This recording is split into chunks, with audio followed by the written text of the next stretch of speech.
अस्सलामुअलैकुम सामीन। 19 शव्वाल मुकर्रम और 29 अप्रैल है। ख़बर का उन्वान है सुबहनामा। इसमें दो बड़े हादसे हैं। वज़ीर दाखिला और वज़ीर आज़म से मुताल्लिक़ ख़बरें हैं, उन्नाव से मुताल्लिक़ ख़बर है और इसराइल से मुताल्लिक़ ख़बरें हैं। आप पूरी ख़बर तफसील से सुनिए। अब बीजेपी वाले इंतहाई घटिया और ओछी हरकत पर उतर आए हैं। उन लोगों ने अब तक के जो बयानात दिए हैं, लग ऐसा रहा कि उनसे काम नहीं चला है। अब उन्होंने जो अगला दौर आ रहा है वोटिंग का, उससे पहले रिज़र्वेशन को हथियार बनाया है। असल में आरक्षण या रिज़र्वेशन एक ऐसा हथियार है जो सरकारों को गिराने और बनाने में मौसर रोल अदा करता है। बीजेपी को लग ये रहा है कि दलित और जो पसमानदा तबक़ात हैं, पसमानदा ज़ातें हैं, वो हमारे साथ इस बार नहीं आ रही हैं। कहीं ये ज़ातें खिसक न जाएं, इनका वोट खिसक न जाए, इसलिए बीजेपी वाले अब रिज़र्वेशन पर उतर आए हैं।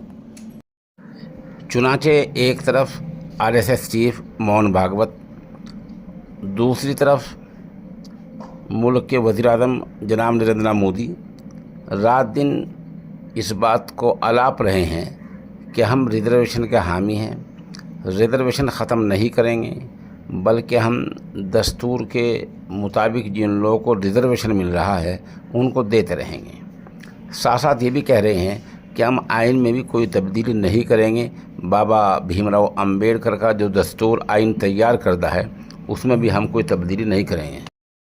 आरएसएस चीफ मोहन भागवत के नज़रियात को सब जानते हैं कि रिज़र्वेशन आरक्षण के ताल्लुक़ उनके क्या नज़रियात हैं, लेकिन अब उन्होंने कहा कि हमारे बारे में गलतफहमी फैले गई है, हम रिज़र्वेशन के हक़ में हैं। बहरहाल वोट हथियाने के लिए ये लोग कुछ भी करने को तैयार हैं और किसी भी हद तक जाने को तैयार हैं। दूसरा मामला एक बीजेपी एमपी का है जिनका नाम है वी श्रीनिवास प्रसाद। इनकी बीमारी के चलते मौत हो गई है। उधर एक बड़ी ख़बर, हिंदुस्तान के दो बड़े मसाले हैं, ये ब्रांड हैं, ये दोनों चर्चा में हैं, एमडीएच और एवरेस्ट। इन दोनों के बारे में हांगकांग जैसे मुल्क ने पाबंदी लगा दी है कई प्रोडक्ट पर, और अमेरिका में इनके बारे में जांच शुरू हो गई है। इनमें कुछ चीज़ ऐसी बताई जा रही है जिनसे कैंसर की बीमारी लाहिक हो सकती है। जाहिर बात है हमारे मुल्क में इन पे जांच होनी चाहिए और आला सतही जांच होनी चाहिए। उधर छत्तीसगढ़ का खबर है कि वहाँ छत्तीसगढ़ के बेमेतरा इलाके में सड़क हादसा हो गया है जिसमें 9 लोगों की मौत हुई है और 23 ज़ख्मी हुए हैं। इन मरने वालों में 3 बच्चे बताए जा रहे हैं। इनमें भूरी निषाद और नीरा साहू, गीता साहू, राकेश निषाद वगैरह शामिल हैं। यहाँ एक कार और ट्रक की टक्कर हुई है। ऐसा ही बड़ा हादसा उन्नाव में हुआ है। उन्नाव में ट्रक और बस के दरमियान टक्कर हुई है। यहाँ 7 लोगों की मौत बताई गई है। ये गांव जमलदीपुर में हादसा हुआ है।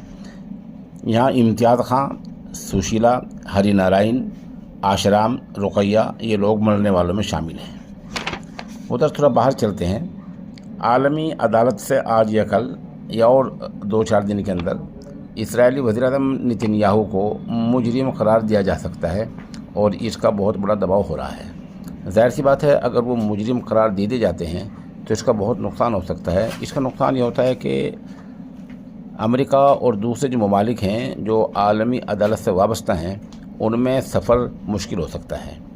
आलमी बैंक से बहुत सारी पाबंदियाँ आयद हो सकती हैं। इसे नेतन्याहू पर ये एक बड़ा दबाव पड़ रहा है।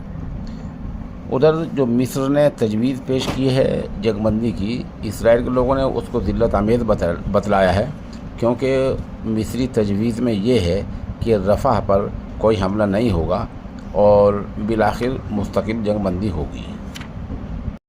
मुल्क के वज़ीर दाखिला अमित शाह के मुताल्लिक़ एक ख़बर फैल रही है।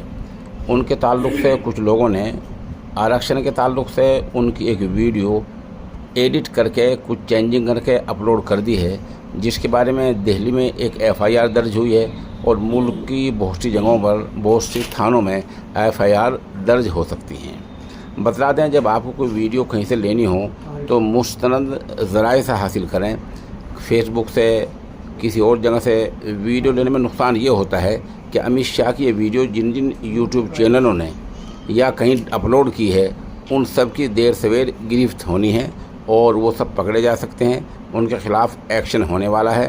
دہلی میں FIR درج ہو گئی ہے، اب ملک کی سطح پر اس کی جانچ ہوگی۔